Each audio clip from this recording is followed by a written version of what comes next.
дойдохме до третия елемент в една озвучителна система, а именно усилвателите или крайните стъпала. При тях разнообразието е много голямо, от любителски, хай-фи и професионални усилватели. Ние тук ще се спрем основно на професионалните усилватели или тези, които се използват за озвучаване на големи мероприятия, концерти, събрания и други. При тези стъпала също има голяма разлика в производството им, тъй като те се разделят на три вида: лампови, транзисторни и с интегрални схеми. Много важен елемент при усилвателите, професионалните крайни стъпала, е тяхната безшумна работа, както и честотната характеристика, която те могат да възпроизведат. От тяхната работа зависи до голяма степен и качеството на звука, който те подават към тонколоните, последния елемент на озвучителната система. За тях ще поговорим по-късно. Качеството при различните типове усилватели е, разбира се, и различно. Най-доброто качество или това, което те подават към тонколоните като динамика и честотна лента, е това с лампи. За съжаление обаче там са ограничени възможностите за мощност.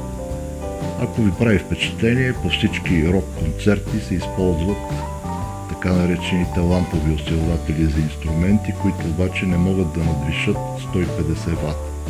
Затова се строят цели стени от такива усилватели, за да се получи необходимата мощност.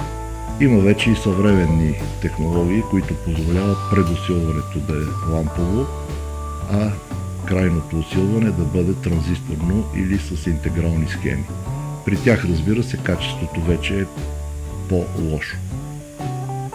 Сега искам да ви представя и един чист усилвател, който е без никакви корекции. Той е усилвател, който се ползва единствено и само за усилване на сигнала към тонколоните.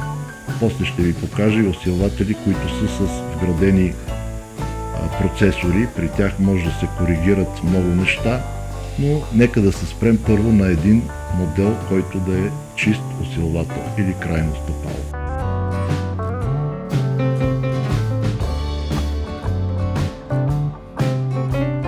Ето това е едно стъпало, което е с възможности за ползване само като вход и изход. При него предния панел се състои от пауър копчето и нивото на усилване на дадения канал.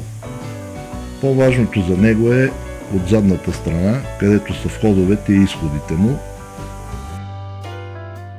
Той има вход и паралелен изход, който евентуално може да се ползва за включване на допълнително стъпало, така че може да се ползва от неговия изход друго входно стъпало към друг усилвател. Това са неговите изходи, които са на спикони. Те могат да бъдат 2, 4 или 6, 8 крачета, в зависимост от това какво ще бъде ползвано при тях.